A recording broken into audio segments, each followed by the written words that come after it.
할렐루야. 아멘. 복되고 거룩한 주님의 날입니다. 주님 앞에 나오신 여러분들 주님의 이름으로 환영합니다. 이제 우리 다 함께 자리에서 일어나셔서 우리 마음과 뜻과 정성을 다해서 영과 진리로 아버지 하나님께 예배드리겠습니다.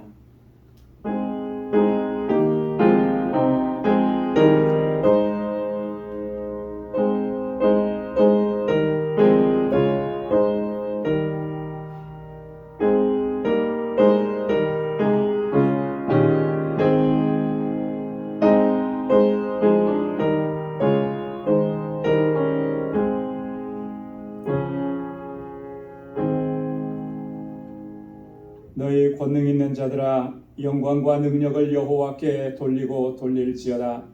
여호와의 이름에 합당한 영광을 돌리며 거룩한 옷을 입고 여호와께 경배할지어다. 여호와의 소리가 물 위에 있도다. 영광의 하나님이 뇌성을 바라시니 여호와는 많은 물 위에 계시도다. 여호와께서 영원토록 왕으로 좌정하시도다. 여호와께서 자기 백성에게 힘을 주시며 여호와께서 자기 백성에게 평강의 복을 주시리로다. 아멘. 은혜로우시고 자비하신 만군의 주 여호와 하나님 아버지, 오늘도 거룩하고 복된 이 날에 저희들을 주님의 보좌 앞으로 인도해 주시고 지난 한 주간 동안도 우리에게 베풀어 주신 그 사랑과 은혜를 기억하며 감격 가운데 주님을 경배하고 찬양하고 예배케 하시니 감사합니다. 주님의 보좌 앞에 나아갈 수 없는 어리석고 우둔하며 범죄한 저희들의 심령입니다. 주님 앞에 우리의 허물과 죄악을 고백하오니 우리 주님의 보혈로 깨끗하게 씻어 주옵소서. 정결하게 하여 주옵소서. 하나님께서 받으시기에 합당한 예배를 주님께 올려드릴 수 있도록 우리 주 성령께서 우리를 주장하시고 인도하여 주옵소서. 우리 가운데 임재하시고 우리의 예배를 받아주시며 오늘도 예비하신 주님의 평강의 복으로 더하여 주옵소서. 예수님의 이름으로 기원하옵나이다. 아멘. 전능하사 천지를 만드신 하나님 아버지를 내가 믿사오며 그 외아들 우리 주 예수 그리스도를 믿사오니 이는 성령으로 잉태하사 동정녀 마리아에게 나시고 본디오 빌라도에게 고난을 받으사 십자가에 못 박혀 죽으시고 장사한 지 사흘 만에 죽은 자 가운데서 다시 살아나시며 하늘에 오르사 전능하신 하나님 우편에 앉아 계시다가 저리로서 산 자와 죽은 자를 심판하러 오시리라. 성령을 믿사오며 거룩한 공예와 성도가 서로 교통하는 것과 죄를 사하여 주시는 것과 몸이 다시 사는 것과 영원히 사는 것을 믿사옵나이다. 아멘. 자리에 앉으시기 바랍니다. 찬양으로 하나님께 영광 돌리겠습니다.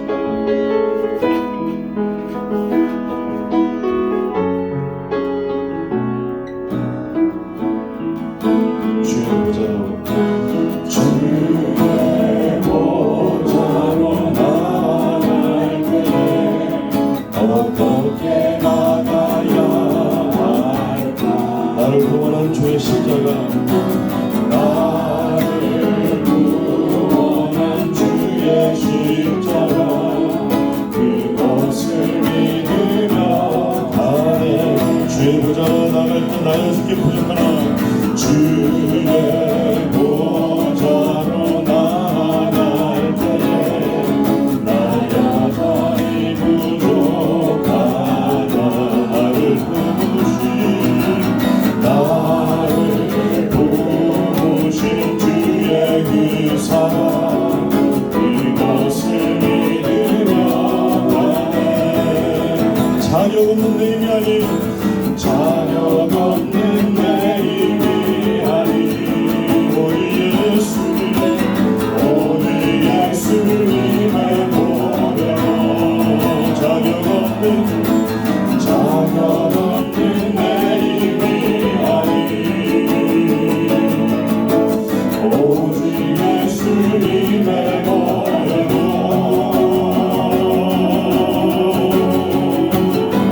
십자가의 보혈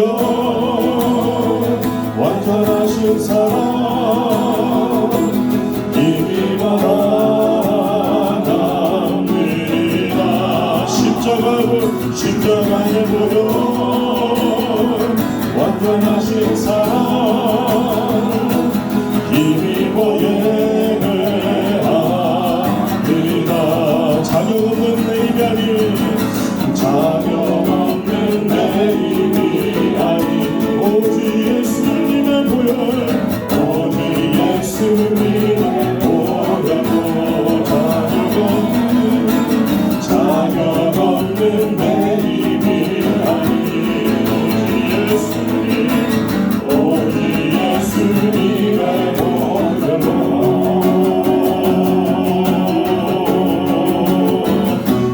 십자가에 모여 완전하신 사랑 이미가 나갑니다. 십자가에 모여 완전하신 사랑 완전하신 사랑 이미고 예배합니다. 십자가에 모여 완전하신 사랑 이미고 나갑니다. 아멘. 십자가에 모여 완전하신 사랑 이미고 예배합니다. 힘입어 예배합니다. 힘입어 예배합니다. 힘입어 예배합니다.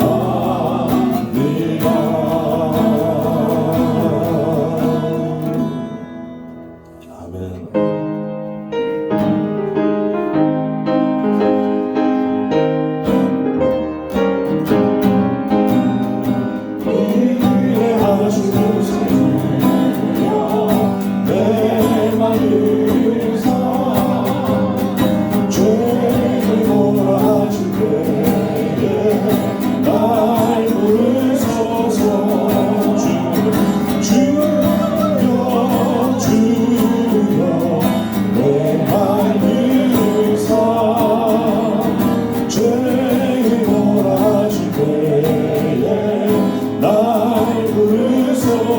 자비하신 보좌 앞에 자비하신 보좌 앞에 들어엎드려 자복하고 회개하리 믿음 주소서.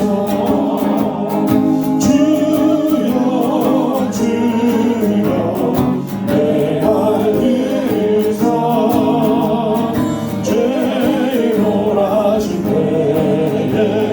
날 부르소서. 주의 공을 위하여 주께 가오니 상한 마음을 고치시고 구원하소서. 주여 주여 내 말 들으사 죄인 오라신 때에 날 부르소서. 주의 공을 위하여 주께 가오니 상한 마음을 고치시고 구원하소서. 주여 주여 내 말 들으사 죄인 오라신 때에 날 부르소서. 만국 그런데 수치 위로하소서. 위로하소서. 우리 주와 같으시니 어디 있을까. 주여 주여 주여 내 말 들으사 죄인 오라신 때에 날 부르소서. 주여 주여 내 말 들으사 죄인 오라신 때에 날 부르소서.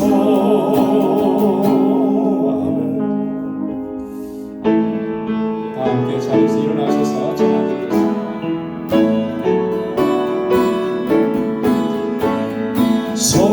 성도여 다 함께 할렐루야 아멘. 주 찬양하여라 할렐루야 아멘. 주 보좌 앞에서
앉으시기 바랍니다. 우리 다 함께 기도하겠습니다. 찬양과 영광과 존귀를 받으시기에 합당하신 만군의 주 여호와 하나님 아버지, 오늘도 저희들을 주님의 보좌 앞으로 불러주시고 이렇게 만왕의 왕이신 아버지 하나님을 경배하고 예배하게 하시니 감사합니다. 지난 한 주간도 저희를 은혜로 인도해 주시고 눈동자와 같이 지켜주심을 감사드립니다. 이 시간 우리 마음과 뜻을 다하여 온전한 예배 드릴 수 있도록 성령께서 우리 마음과 생각을 주장하여 주옵소서. 연약함과 허물과 죄악이 많은 저희들입니다. 아버지 하나님의 은혜로 살아가면서도 그 은혜에 합당한 삶을 살지 아니하고 내 뜻대로 내 야망을 쫓아 살아왔음을 고백합니다. 우리 주 예수 그리스도의 십자가 보혈로 우리를 거룩하고 정결하게 하셨지만 세상을 사랑하며 육신의 정욕과 안목의 정욕을 따라 살면서 거룩하게 하심을 힘써 지키지 못했음을 고백합니다. 아버지 하나님, 우리를 불쌍히 여겨 주옵소서. 우리의 허물과 죄악을 용서하여 주옵소서. 하나님의 자녀답게 살면서 하나님의 뜻을 온전히 행할 수 있도록 성령께서 우리를 도우시고 인도하여 주옵소서. 거룩하신 아버지 하나님, 23년 전에 저희 방주교회를 세우시고 여기까지 인도해 주심을 감사합니다. 주님의 주신 사명을 잘 감당하는 믿음의 공동체가 되게 하여 주옵소서. 서로 사랑하고 아끼고 위로하고 격려하는 진정한 사랑의 공동체가 되게 하여 주옵소서. 무엇보다도 영혼 구원의 사명을 잘 감당하게 하셔서 하나님 세우신 이 전이 아버지께서 택하시고 찾으시는 영혼들로 가득 차게 하시며 저희가 모일 때마다 하나님을 예배할 때마다 감사와 기쁨이 가득한 찬양으로 아버지를 예배하는 진정한 예배 공동체가 되게 하여 주옵소서. 이 일을 위해서 수고하는 모든 주의 종들에게 크신 능력과 권능을 덧입혀 주시고 굳건한 믿음과 성령의 충만함을 더하여 주옵소서. 거룩하신 아버지 하나님, 우리 주일학교와 유스그룹 그리고 EM을 위해서 기도합니다. 하나님을 잘 경외하는 믿음의 신실한 주님의 백성들 되게 하시고 이 세대 가운데에서 하나님의 귀한 일꾼들로 쓰임받도록 저희들을 인도하여 주옵소서. 날로 날로 부흥하고 성장하게 하시며 또 저희를 위해서 수고하는 모든 교사들에게 크신 은혜와 복을 더하여 주옵소서. 저희들을 하나님의 말씀과 사랑으로 잘 양육할 수 있는 주의 종을 속히 보내어 주옵소서.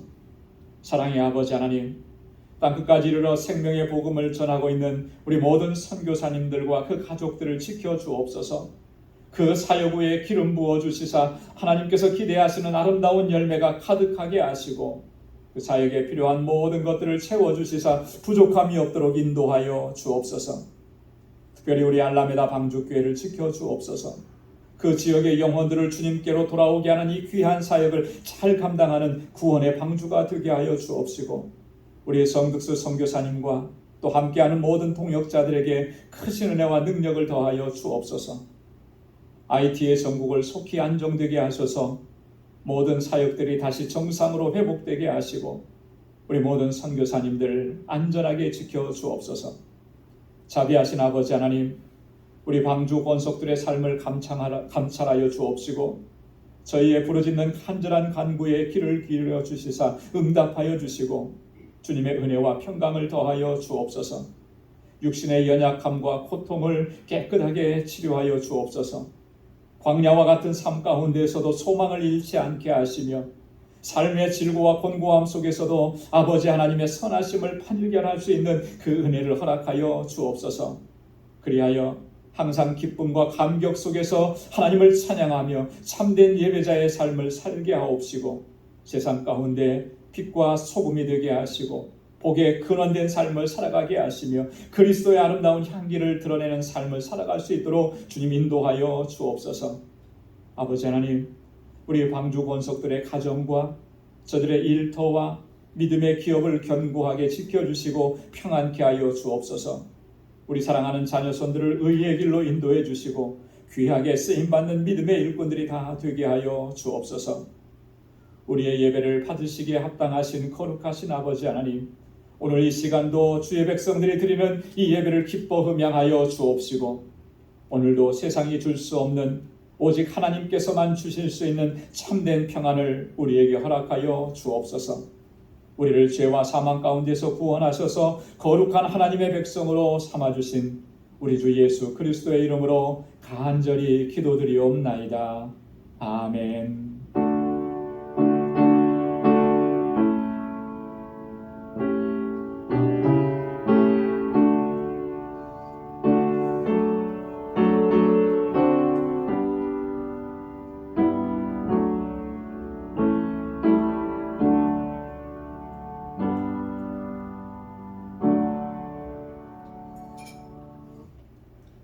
오늘 이 시간 우리에게 주시는 하나님의 말씀 함께 봉독하겠습니다. 신약성경 히브리서 제12장 5절에서 13절까지 말씀입니다. 신약성경 히브리서 12장 5절에서 13절까지 367페이지에 있습니다. 제가 말씀을 봉독하겠습니다. 또 아들들에게 권하는 것 같이 너희에게 권면하신 말씀을 잊었도다. 일러스되 내 아들아 주의 징계하심을 경히 여기지 말며 그에게 꾸지람을 받을 때에 낙심하지 말라. 주께서 그 사랑하시는 자를 징계하시고 그 받으시는 아들마다 채찍질하심이니라 하셨으니 너희가 참음은 징계를 받기 위함이라. 하나님이 아들과 같이 너희를 대우하시나니 어찌 아비가 징계하지 않는 아들이 있으리요. 징계는 다 받는 것이거늘 너희에게 없으면 사생자여 참 아들이 아니니라. 또 우리 육체의 아버지가 우리를 징계하여도 공경하였거든 하물며 모든 영의 아버지께 더욱 복종하여 살려 하지 않겠느냐. 저희는 잠시 자기의 뜻대로 우리를 징계하였거니와 오직 하나님은 우리의 유익을 위하여 그의 거룩하심에 참여케 하시느니라. 무릇 징계가 당시에는 즐거워 보이지 않고 슬퍼 보이나 후에 그로 말미암아 연단한 자에게는 의의 평강한 열매를 맺나니 그러므로 피곤한 손과 연약한 무릎을 일으켜 세우고 너희 발을 위하여 곧은 길을 만들어 저는 다리로 하여금 어그러지지 않고 고침을 받게 하라. 아멘. 할렐루야. 할렐루야. 지난 화요일에 우리 제1남성교회 주관으로 뮤지컬 데이빗을 관람을 하고 왔습니다. 오랜만에 이렇게 밖으로 나가는 그런 행사여서 다들 너무너무 좋아들 하셨어요. 이 뮤지컬 데이빗에서 이렇게 보니까 우리가 잘 알지 못하던 그런 내용들도 많이 포함이 되긴 했지만 대부분 다 성경에 기록된 다윗에 관한 이야기들로 연출을 했습니다. 뮤지컬의 하이라이트는 바로 이 장면이었는데요. 그 다윗이 밧세바를 범하고 또 그 남편 우리아를 전쟁터에서 죽게 한 후에 하나님 앞에서 그가 그 죄를 철저하게 아주 처절하게 회개하고 또 그 이후에 하나님께로부터 사죄의 은총을 받는 그런 장면.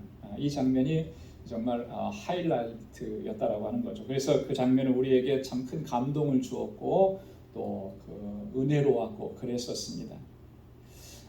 뮤지컬에서는 다루지는 않았더라고요 보니까. 근데 성경을 보면 이 다윗이 자신이 저지른 그 죄악에 대한 결과, 그 결과를 오롯이 그런 감당해야만 했었던 그런 사실을 우리가 성경에서 읽을 수가 있습니다. 이 범죄 이후에 이 사건 이후에 다윗은요 정말 그 삶은 감당하기 힘든 고통과 아픔과 괴로움의 연속이었습니다.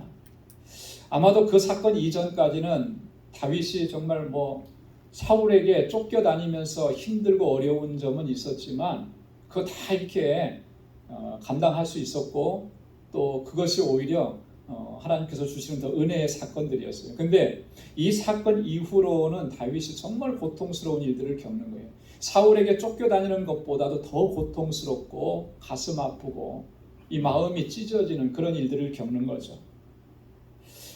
다윗의 맏아들이었던 암논이 그 여동생 다말, 이복 여동생 다말을 범하는 사건이 벌어집니다. 자녀들 가운데 그런 일들이 일어나는 것을 보는 거예요. 또 거기에 더해서 이복 형제인 이 압살롬이 그 이복 형인 이 암논을 분노하고 그 일을 저지른 암논을 살해하는 이런 일들을, 여러분 자녀들 가운데 이런 일들이 일어나는 것을 보면 부모로서 그 마음이 어떻겠습니까? 감당할 수가 없는 거죠. 또 이 압살롬은 나중에 어떻게 합니까?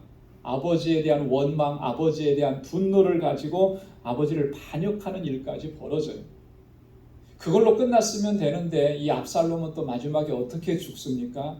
정말 비참한 모습으로 죽임을 당하는 거예요. 이런 것을 다 경험을 해야 되고 겪어야 됐으니까 다윗이 어떠했겠는가? 성경에 보면 이 이야기 외에도 다윗이 겪었던 수많은 고통과 아픔들을 더 많이 기록을 하고 있습니다. 왜 이런 일들을 겪어야만 했던가? 이 일들은 다 무엇이었는가? 그것을 한마디로 말하면 다윗의 범죄에 대한 하나님의 징계였다라고 하는 것이죠. 다윗은 우리아의 아내 밧세바를 범하고 우리아를 죽게 하고 난 후에도 그것이 얼마나 끔찍한 하나님 앞에 범죄인 것을 그가 제대로 인식하지 못하고 하나님 앞에 회개하지 않았어요. 그러고 나서 상당히 오랜 동안 시간이 흘렀습니다. 하나님께서는 다윗이 회개하기를 기다리셨지만 회개하지 않으니까 선지자 나단을 보내시잖아요. 그래서 그의 잘못을 하나하나 조목조목 비유를 들어서 지적해 주시는 겁니다. 그때 가서야 다윗은 하나님 앞에 고꾸라지고 엎드리고 회개하는 거예요. 근데 나단 선지자를 통해서 그의 잘못만 지적해 준 것이 아니고 또 무엇을 말씀해 주시느냐면 하나님께서 그를 징계하시겠다고 하는 거예요. 이 일로 인해서 네가 이러한 고통과 아픔을 겪게 될 것이라고 하는 그 구체적인 징계의 내용까지도 다 말씀해 주셨는데, 사실 다윗이 후반부 인생의 후반부에 겪었던 그 모든 일들은요, 하나님께서 말씀하신 그대로 그의 삶 속에 이루어지는 그런 결과였다라고 하는 것이죠. 하나님께서는 사실 다윗이 하나님 앞에 이렇게 진정으로 철저하게 회개했을 때 그의 죄악들은 이미 다 용서해 주셨습니다. 그래서 다윗은요, 그 사죄의 은총을 입고 감격스럽게 하나님을 경배하고 찬양했어요. 시편 32편 1절로 2절에 보면 허물의 사함을 얻고 그 죄의 가리움을 받는 자는 복이 있도다. 마음에 간사가 없고 여호와께 정죄를 당치 않는 자는 복이 있도다. 자기가 얼마나 복 있는 사람인지를 깨닫고 그렇게 하나님을 찬양했었습니다.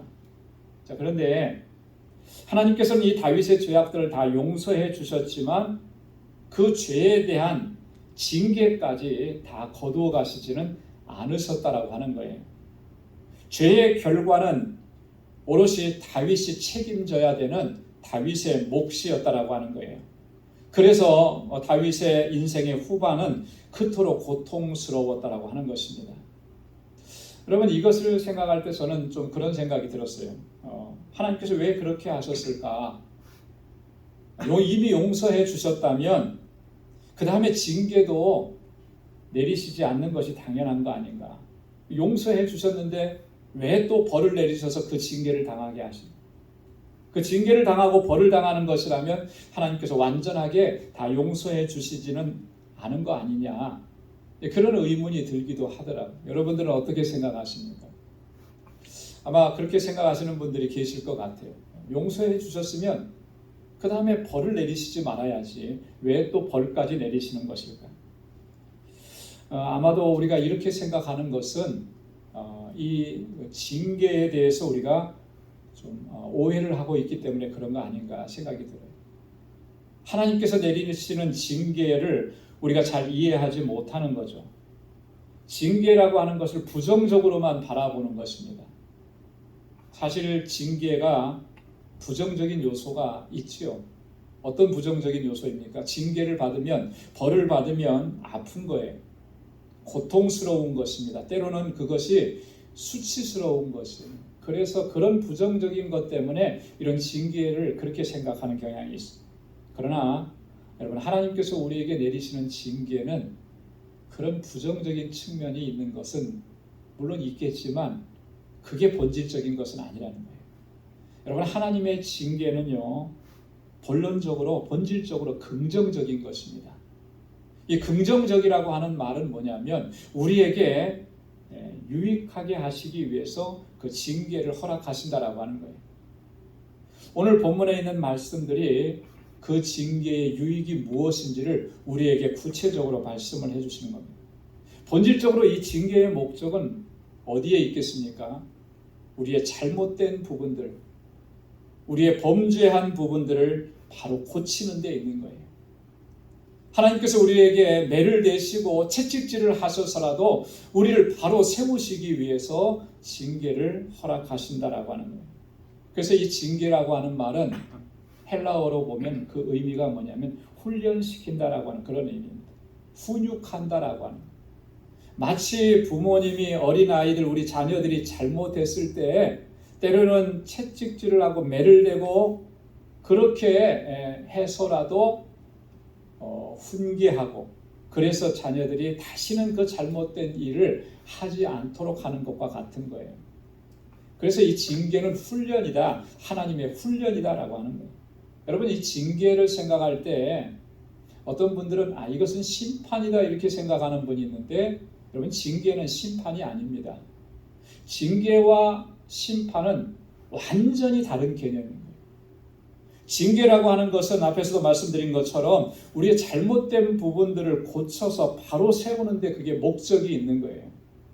목적 자체가 틀린 거죠. 심판의 목적은 뭡니까? 심판이라고 하는 것은 말 그대로 최종적인 판결입니다. 그래서 심판이 선언이 되고 심판이 선고되면 더 이상의 재고가 없는 거예요. 거기는 멸망만 있는 것이죠. 여러분, 이스라엘 역사, 성경의 역사에 보면 이 징계와 심판의 예가 아주 분명하게 드러난 사건들이 있습니다. 역사적으로. 뭐냐면 유다 백성들이 바벨론으로 포로로 잡혀간 거, 그 하나님의 심판이 아니고 하나님의 징계라고 하는 거예요. 하나님께서 그들을 징계하신 것이기 때문에 이 바벨론으로 포로로 잡혀간 것 자체는 너무나 고통스럽고 너무나 수치스럽고 너무나 아픈 사건이죠. 그럼에도 불구하고 그들은 다시 유다 땅으로 돌아올 수가 있었습니다. 이미 하나님께서 그렇게 약속을 해 주셨어요. 70년이 차면 너희는 다시 본국으로 돌아오게 되리라. 내가 너희에게 주는 생각은, 너희에게 주는 너희를 향한 마음은 소망이라는 거죠. 너희 가운데 소망이 있게 하려 함이라. 예레미야 선지자를 통해서 그렇게 말씀을 하신 거예요. 그렇게 포로로 잡혀가 있는 동안에 저들로 하여금 자신들이 무슨 잘못을 했는지, 무슨 죄를 지었는지 깨닫게 하시고 다시금 하나님께로 돌아오게 하시려는 그런 목적으로 하나님께서 그 일을 허락하신 거예요. 자, 그런데 북왕국 이스라엘의 멸망은 하나님의 심판인 것입니다. 하나님께서 끊임없이 그들에게 말씀하셨고 경계하셨고 때로는 징계의 채찍을 내리셨지만 그들이 돌아오지 않자 결국에는 그들을 심판하신 거예요. 다시 이렇게 세우지 않았습니다. 완전히 역사 속에서 사라져버리게 됩니다. 또 창세기에 나오는 소돔과 고모라 성의 멸망, 그것은 하나님의 심판인 것입니다. 소돔과 고모라는 더 이상 그 땅에 존재할 수가 없게 합니다. 여러분, 하나님의 심판이 임하면 이렇게 다시 회복될 수가 없는 거예요. 왜냐하면 하나님의 심판은 최종적인 판결이기 때문에 더 이상의 긍휼이 없고 더 이상의 자비가 없습니다. 다시 돌이킬 수가 없는 거예요. 이게 징계와 심판의 차이라고 하는 것입니다. 여러분은 그렇기 때문에 하나님의 징계는 우리로 하여금 우리의 잘못된 부분들, 우리의 죄악된 부분을 바로 보게 하는 거예요. 징계가 임하기 전까지는 그게 잘 안 보였습니다. 분명히 내가 잘못한 것이 있는데 하나님의 눈에는 보이는데 우리의 눈에는 보이지 않은 거예요. 그래서 하나님 앞에 회개하고 돌아서지 못하는 거죠. 다윗이 그런 죄를 범하고도 상당히 오랜 기간 동안에 그것을 감추려고만 했던 것처럼 오늘 우리도 그렇게 살아가고 있다. 여러분, 우리가 정말 우리의 잘못을 제대로 보느냐면 그렇지 못하는 거예요. 내가 뭘 잘못하고 있는지, 내가 뭘 정말 이렇게 죄를 저질렀는지 그거 잘 깨닫지 못하더라고요. 그런 약점이 오늘 우리에게 있습니다. 남의 잘못은 참 잘 봐요. 누가 잘못했는지, 누가 뭐 어떻게 했는지는 잘 보는데 내 잘못은 잘 못 보죠. 그래서 주님께서도 말씀하셨죠. 다른 사람의 눈에는 티는 보는데 내 눈에 있는 들보는 보지 못한다. 그게 우리의 모습이고 우리의 약점인 것입니다. 그런데요, 이런 약점이 아무것도 아닌 것 같지만 여러분, 종종 이 약점이 우리를 치명적인 상태로 끌고 가는 거예요. 여러분, 내가 내 잘못을 바로 보지 못하기 때문에 그 잘못은요, 시간이 흐르면 흐를수록 점점 더 누적이 되어 갑니다. 그래서 아주 정말 심각한 상황까지 가요. 그래서 그로 인해서 마지막에 나중에는 정말 감당할 수 없는 그런 엄청난 일을 겪게 되고, 그 일로 인해서 비극적이고 처참한 그런 상황에 맞닥뜨리게 된다라고 하는 거예요. 여러분, 그토록 우리는 우리의 약함을 보지 못합니다. 우리의 허물을 보지 못하고 우리의 죄를 보지 못하고, 그러면서도 그냥 당당하게 살아가고 아무렇지도 않게 살아가요. 하나님께서 우리를 얼마나 사랑하시는데요, 그렇게 살아가는 우리의 모습을 그대로 보고만 계실 수는 없으신 거예요. 그래서 우리에게 징계를 내리시는 겁니다. 우리에게 채찍을 내리시는 거예요. 우리에게 매를 대시는 것입니다. 그 매를 맞고 징계를 당하는 동안에는 우리가 고통스럽고 아프지만 그 일을 통해서 우리의 허물을 보게 하시고 우리의 죄악을 깨닫게 하시고 우리의 약한 부분들이 무엇이었는지를 바로 볼 수 있게 하시는 겁니다. 그렇게 해서 다시금 하나님 앞에 우리를 바로 세워가시려고 하는 것, 그것이 바로 하나님께서 우리를 징계하시는 목적이라고 하는 것. 그래서 여러분, 징계는 하나님의 은혜입니다. 징계는 하나님의 축복인 거예요. 비록 아프지만, 그것으로 인해서 고통당하지만, 그러나 그것은 내게 주시는 또 다른 하나님의 사랑의 표현이고 은혜라고 하는 것. 여러분, 우리가 하나님의 징계를 받을 때 반드시 기억해야만 하는 것이 몇 가지가 있습니다. 오늘 본문에서는 그것을 우리에게 증거해 줍니다. 첫째로는 하나님의 징계를 경히 여기지 말라. 하나님께서 우리를 징계하셨을 때 그거 가볍게 여기지 말라. 경홀히 여기지 말라. 여러분, 종종 보면요, 벌 받는 것을 가볍게 여기는 사람들이 있더라고요. 학교 다닐 때도 보면 참 이렇게 이렇게 뭐라 그럴까요? 좀 당당하고 까불까불하고 막 이랬던 친구들 가운데 보면 선생님께 혼나는 거, 잘못하고 선생님께 혼나는 거, 그거 쉽게 생각해요. 우습게 생각해요. 그래서 뭐라고 얘기하냐면, 선생님이 하지 말라는 거, 학교에서 하지 말라는 거 막 하면서도 너 나중에 그렇게 하면 선생님한테 혼나, 매맞아. 그래도 뭐라 그러냐면 뭐 한 대 맞고 말지, 그게 대수라고 가볍게 생각하는 거예요. 그래서 그냥 몇 대 맞고 또 가서 또 그 일을 해요. 그런데요, 나중에 보면 그 결과가 어떠냐면, 그 가볍게 여긴 그 결과가 나중에는 그의 인생을 망치게 하는 그런 결과로 드러나는 경우들이 종종 있더라고요. 여러분, 이 징계와 훈육과 훈계를 경히 여기게 되면 그런 결과에 초대하게 되는 것입니다. 여러분, 하나님께서 우리를 징계하시는 것은 분명히 우리 안에 잘못이 있기 때문에, 내가 하나님 앞에 범죄했기 때문인 것입니다. 나는 그것을 보지 못했는데 하나님께서는 그걸 보시고 너무나 안타까우시니까 우리를 그렇게 징계하셔서라도 바르게 세우시려고 하는 것인데, 그거 경히 여기면, 그거 경홀히 여기면 마침내 우리가 어떤 결과에 도달하겠습니까? 죄의 삭은 사망이라고 했는데요, 여러분, 그런 상황 가운데 우리가 도달할 수밖에 없게 되는 거예요. 하나님의 징계를 무시하게 되면 이스라엘 백성, 북왕국 이스라엘이 멸망당했던 것처럼 우리의 인생도 그렇게 멸망당할 수밖에 없습니다. 때때로 우리의 삶 속에 이게 하나님의 징계이구나 싶은 그런 상황에 우리가 맞닥뜨렸을 때 반드시 우리가 깨달아야 할 것은, 반드시 우리가 바로 봐야 할 것은 나의 허물과 나의 죄악들을 찾아내야 하는 것입니다. 그리고 주님 앞에 다윗이 통렬하게 하나님 앞에 회개했던 것처럼 그렇게 회개해야 하는 것입니다. 그래야만 우리가 사죄의 은총을 입고 다시금 주님의 은혜 안에서 견고하게 서게 되는 줄로 믿습니다. 또한 두 번째로는요, 하나님의 징계가 임했을 때 우리는 결코 낙심하지 말아야 된다라고 하는 것이죠. 여러분, 하나님께서 우리를 징계하시는 것은요, 하나님께서 우리를 버리신 게 아니라는 거예요. 하나님께서 우리를 미워하시는 게 아니라고 하는 거예요. 하나님께서 우리를 징계하시는 것은 우리로 하여금 낙심케 하려 하심이 아니라 우리를 다시금 견고하게 세우려고, 바르게 세우려고 하심이라는 겁니다. 이거 기억해야 됩니다. 여러분, 종종 어렸을 때 기억이 나는데요. 뭐 잘못해가지고 또 아버님께 대단히 야단 맞고 또 매를 맞았던 적도 있어요. 그때 무슨 생각이 들었었던지 기억을 해보면 그렇더라고요.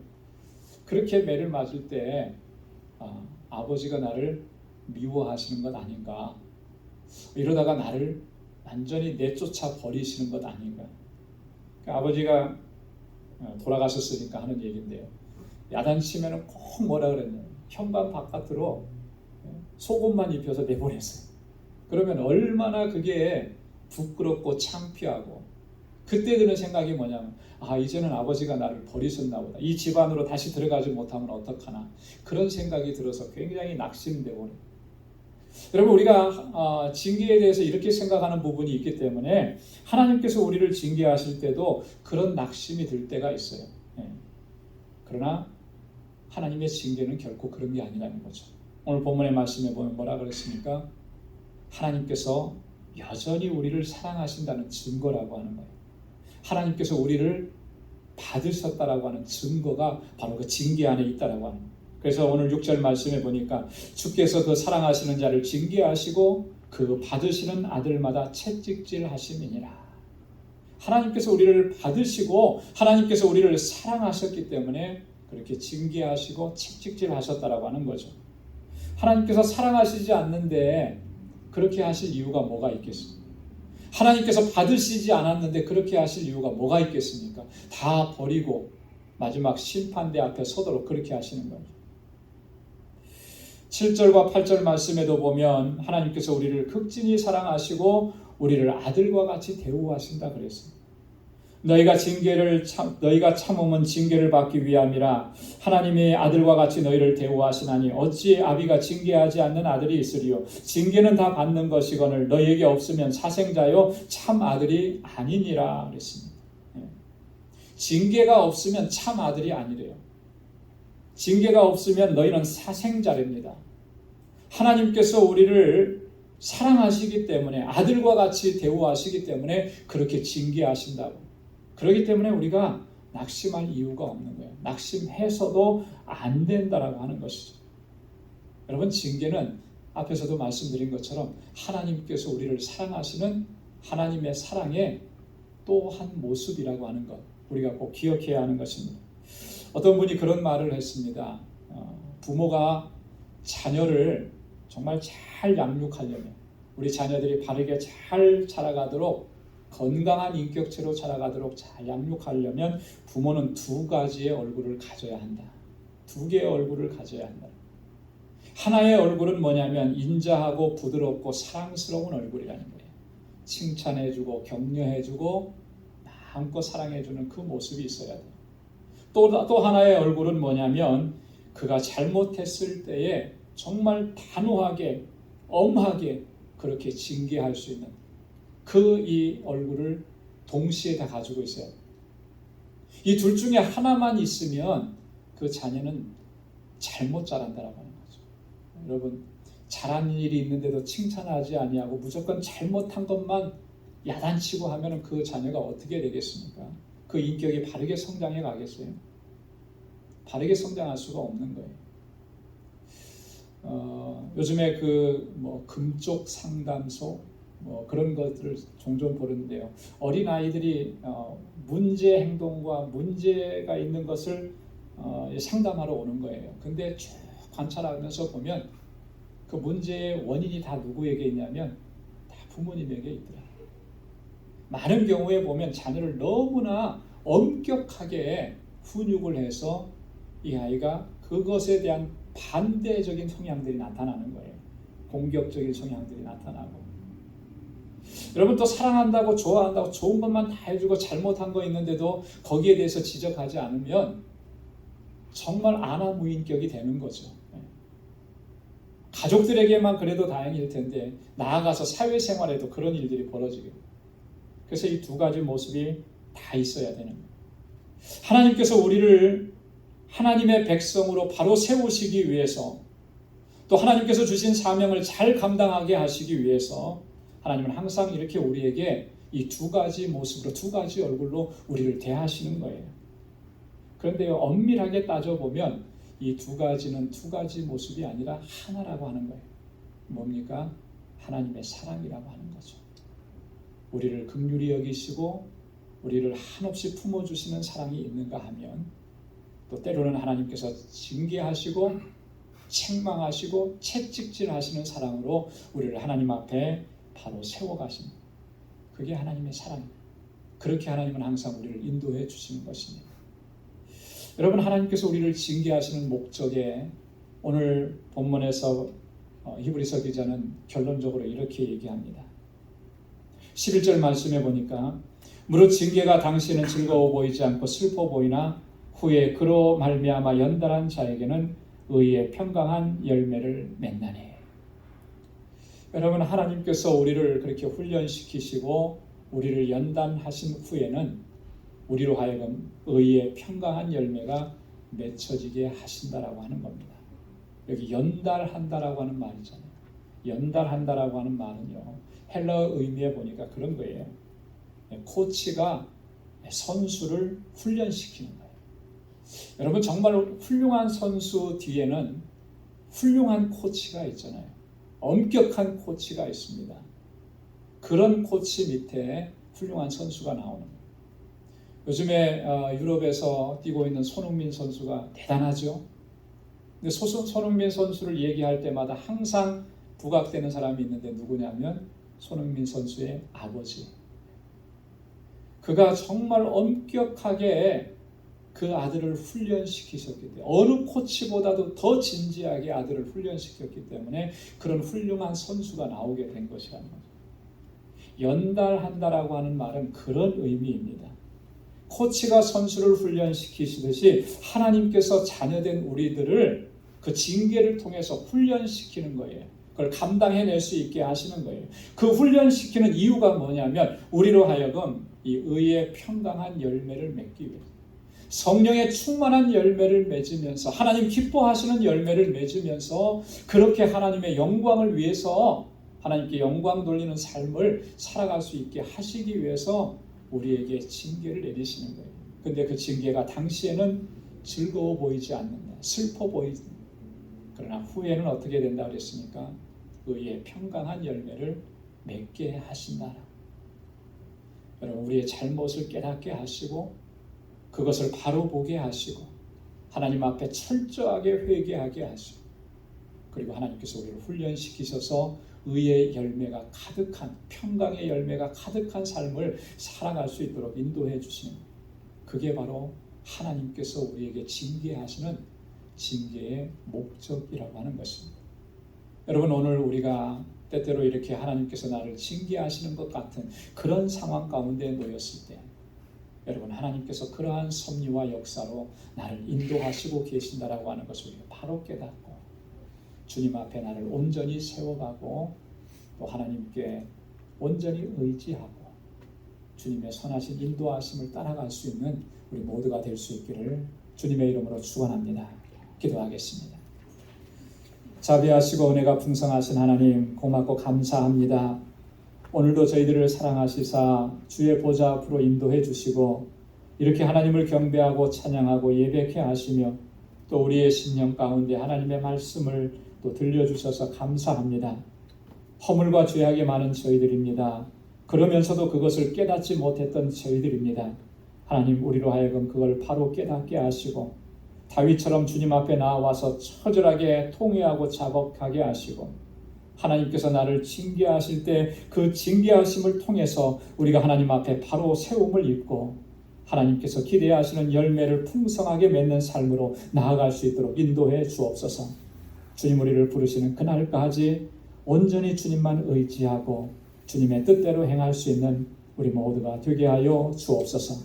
예수님의 이름으로 기도드리옵나이다. 아멘. 찬송 342장 부르시면서 준비하신 예물 하나님께 드리겠습니다.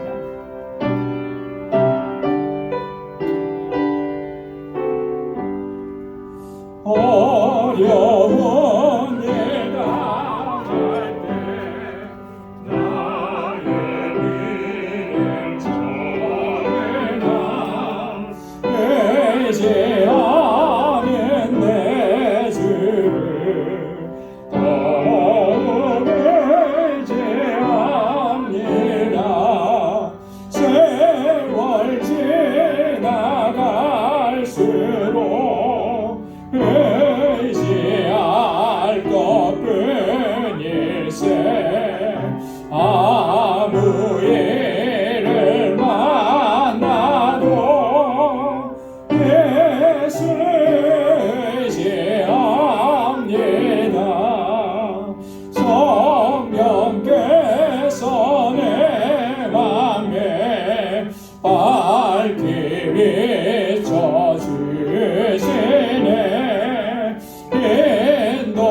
사무엘을 만나도 예수 지합니다. 생명이 있을 동안에 예수 지합니다. 천국 올라가도록 의지할 것뿐일세. 세월 지나갈수록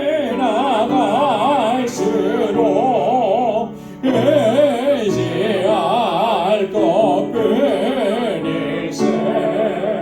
아무 일을 만나도 예수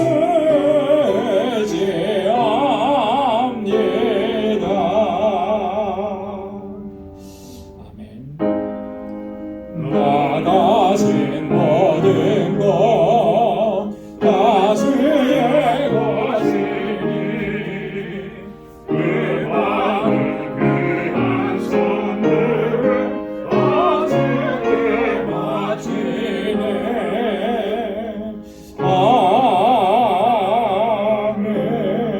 아멘. 은혜가 풍성하신 아버지 하나님, 참으로 고맙고 감사합니다. 오늘도 이 복되고 거룩한 날에 하나님 예배하고 찬양하며 주님의 주시는 은혜와 평강으로 우리를 덧입혀 주시니 감사합니다. 우리의 연약함, 우리의 허물, 우리의 죄악들을 바로 보게 하시고 깨닫게 하시고 주님 앞에 통렬하게 자복하고 회개하게 하시나니 감사합니다. 우리를 바로 세워주시고 날마다 은혜 안에 살아갈 수 있도록 우리를 인도해 주시니 또한 감사합니다.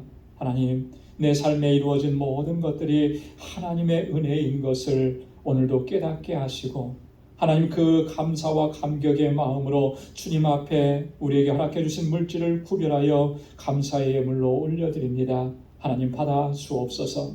우리의 삶이 비록 고난이 있고 여전히 아프고 여전히 고통스러워도 하나님 그 고난 가운데 하나님의 세밀하신 섭리와 역사와 우리를 위해서 담아두신 은혜가 있음을 깨닫게 하셔서 늘 감사하며 살아가는 저희들 되게 하여 주옵소서.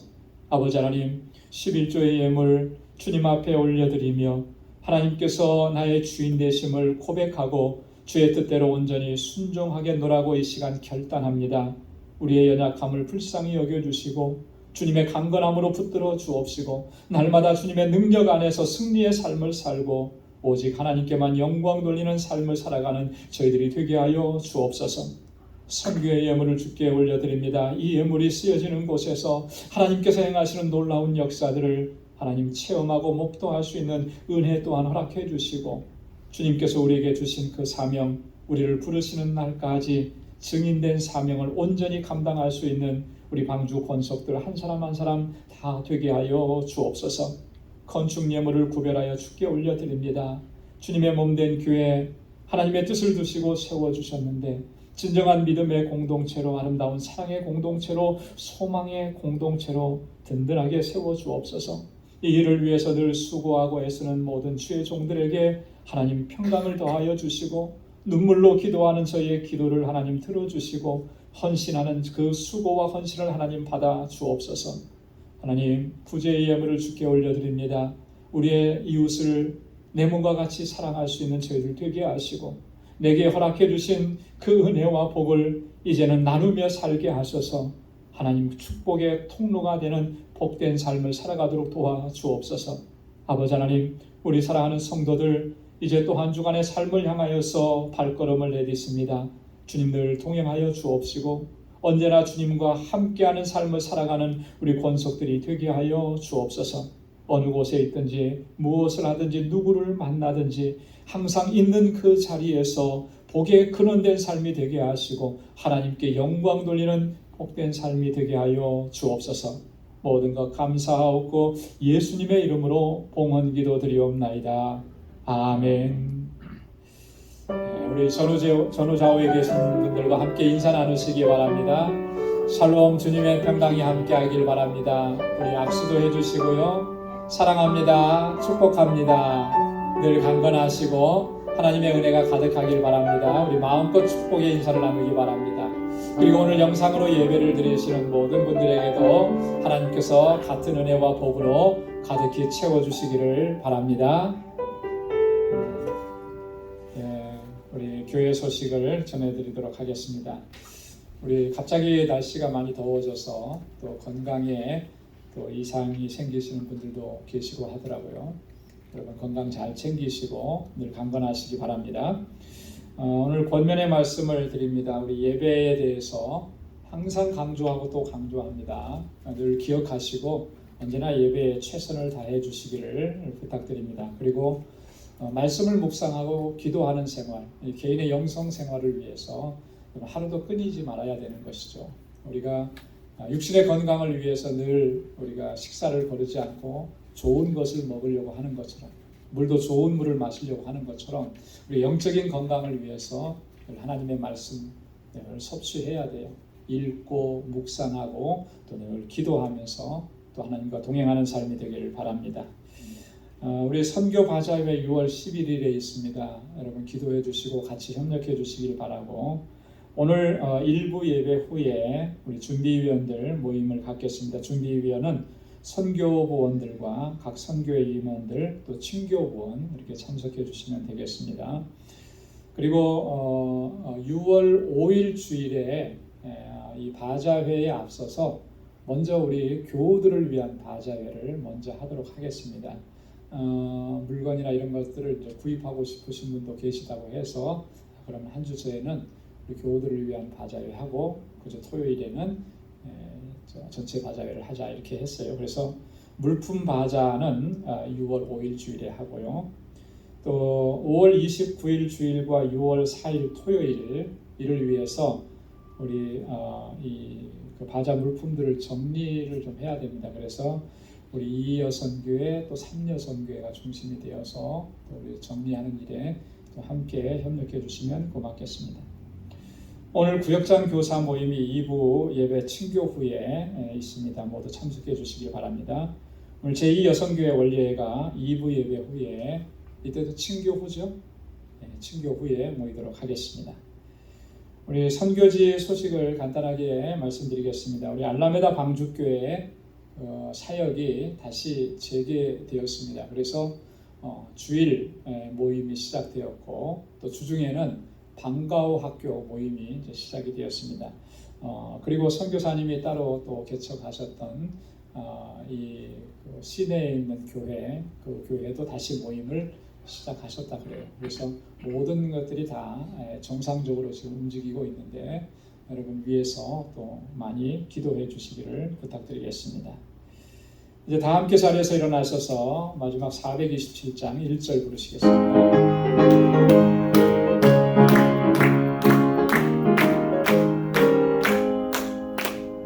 매일 기쁘게 순례의 길에 나는 주의 팔이 나를 안보하며, 내가 주의 큰 복을 받는 참된 비결은 주의 영이 함께함이라.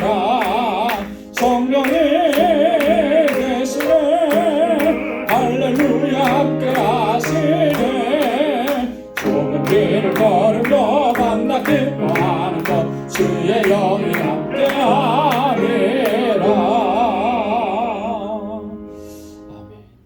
이제는 우리 주 예수 그리스도의 무한하신 은혜와 하나님 아버지의 크고 놀라우신 사랑과 성령의 위로 교통 충만하심의 역사가 우리 하나님의 징계를 통하여서 하나님의 사랑과 크신 은혜를 깨닫고 우리 자신을 주님 앞에 바로 세워서 온전한 믿음의 길로 걸어가기로 결단하는 우리 방주의 모든 믿음의 권속들과 저들의 가정과 직장, 생업의 터전과 학업 위에 이제로부터 영원까지 함께 하시기를 간절히 축원하옵나이다. 아멘.